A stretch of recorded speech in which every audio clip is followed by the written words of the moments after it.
So we're here with the Odells. They're back from the America, and we just have a few questions for you. Um, how did Aroma get started? You're not only the first Envision site, but the only Envision site, and curious how that all happened. That's a great question, Ken. Thank you for having us on this interview. And we first both came to Taiwan by accident, we say, divine accident, because when we were in college, our university would send different short-term teams during every year, and you could apply to those teams. And both of us had originally applied in different years to go to different places, and both, for different reasons, got rerouted. Rerouted was the word we both got rerouted to Taiwan. And so we both fell in love with Taiwan on short-term mission trips. And then we also fell in love with each other because we started dating after those, and then got married. And we were thinking about what's the next step after we graduate from uni. And Taiwan came up as an option. They were looking to send a couple out to host the teams and interns and to provide more long-term follow-up and discipleship with all the people that were getting interested in faith when short-term teams were coming out here. So we moved out here 2008, 2 weeks after we graduated from our undergraduate program at Crown College. And since then, we've been here about 18 years now. Awesome. So what is it about the Aroma that attracts people here? We notice a lot of unbelievers just checking it out. And then what are some of the obstacles for those who do follow Jesus that come from a traditional background? Well, typically I think probably the main thing that attracts people to Aroma here is that they feel some peace in the atmosphere or joy, and they just feel something different about how Aroma is and how the people like you and us at Aroma are, that we just have love and a sense of community and belonging that they can't find anywhere else. And then they discover that the reason for that is because of Jesus. So that's usually one of the main things that really is kind of a hole in a lot of Taiwanese people's hearts, and that Aroma we are able to fill by the love of Christ. So that tends to draw them in. And then I would say difficulty in becoming a believer is the family pressure. They just feel they're often told that they will be kind of excommunicated. What is that? Like, just, you're not my daughter anymore, you're not my son anymore, and that kind of thing from their family. Because whereas in the States, you might feel like, oh, the Holy One, or, you're too good if you become a Christian. Mm-hmm. Here in Taiwan, if you become a Christian, you're the bad child, the disobedient child, and the unloyal child, which is like the worst dishonor, So that's very difficult for people who are curious and want to keep coming and hang around. Some of them take a long time to decide, especially if they're feeling that burden of the family pressure. And so it takes a big step of faith to say, I'm going to follow Jesus, and especially I'm going to get baptized. A lot of Taiwanese parents will say, you can go to church, just don't get baptized. And so it really kind of is like the symbol of a wedding day where, yeah, you can go dating.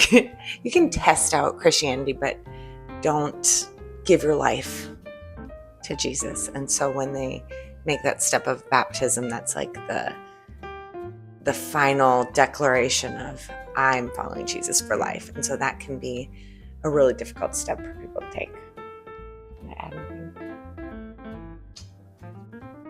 I know what they mean about feeling a difference in the aroma.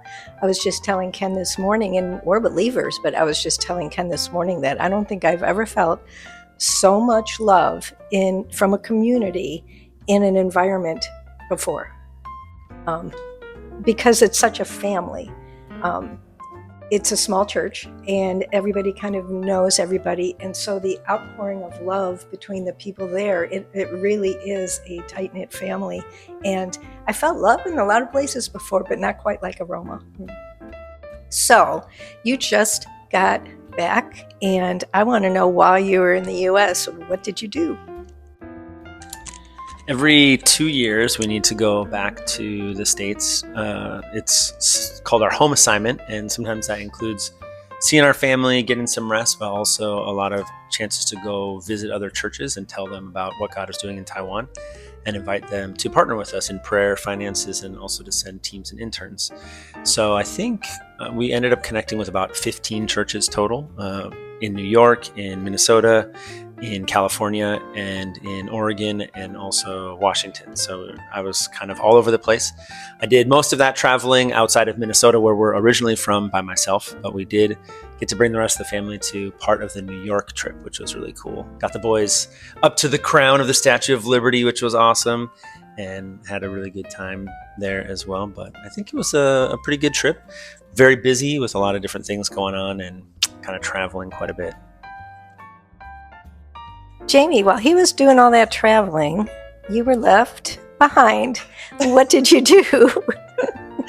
Well, one of the benefits of him being gone was that we love visiting all of our church partners, and each one is so special and unique, but it's also nice to just be able to settle somewhere. So we were able to attend my parents' church for several weeks so the kids could kind of start to meet other kids and get familiar and feel a belonging in a place. So that was one benefit of being back in Minnesota with no churches on the schedule. And then the rest of our life is very different from Taiwan. In Taiwan, we're going over to Aroma a lot. The kids are going out to school. We're out of the house every day and very busy. In Minnesota, we were at home a lot because I don't know what to do in America besides spend money. So it's like we're at the house. So it's crazy in a different way because slower paced, sort of. But then at home, the big boys are doing schoolwork every day from afar. So that's a little chaotic. And the little boys are making noise. Grandparents are there interacting. So just loud, chaotic family life a lot. So in some ways, it was restful to slow down a little bit. In other ways, it was more crazy, and I was excited to come back to our routines here. So, yeah. You have anything you want to ask us at all? First of all, I want to celebrate for the last months that you guys have been working so hard here and keeping track of our house for us. Thank you. And being so supportive of everyone on the team and sharing the gospel. And it was really cool. Jamie was just talking about baptism, which is awesome. And during the time that you've been here, you've helped several people take steps towards that. And there's actually going to be a baptism service coming up in a few days, and then another one already set for a month after that. So it's pretty cool, all the impact that you've been able to make here. So thank you for that. And at the same time, I'm sure that there have been some challenges. So I was curious to hear your feedback on what is something that felt like it was a challenge for you while we were gone and that you were kind of holding down the fort here. The only two challenges that come to mind, I know Sue's going to agree with me, is the humidity, simply because we're not used to it. And then the public transportation, the bus is very different from what we expected, but it's all part of the experience. And I'm very grateful that I had that experience so I can share it. But those are really the only two real challenges that I had. Every day, I was so grateful to make it home from the bus because I didn't get hit by a scooter. Because the scooters are always like going around you and you don't know they're coming up behind you, and one's on this side and one's on that side. And so that was a challenge for me because it created a lot more stress than I would have ever imagined. That was one challenge, was just the hecticness of trying to keep an eye out for the scooters. And at home, we are very busy. We're very busy at Grace. We love Grace, and we're involved in some of the ministries there, but our day-to-day is not as busy. And so it was the pace that was a challenge, and it was all good here. We loved everything we were doing, but we've been retired now for me 2 years and him like 6 years. And so getting up early and then having a full day of things to do, it's just out of our routine. And so just the hustle and bustle of getting up, getting somewhere, doing things, keeping a schedule, looking at a calendar, things like that were something I really had to get used to again. Yeah. Okay, last question. Okay. If someone was interested in coming out and doing something like what you did, what would you say to them? Absolutely. And we're hoping when we go home that we're going to have an opportunity to present that not only to give backs people in our age group, but also particularly to the younger.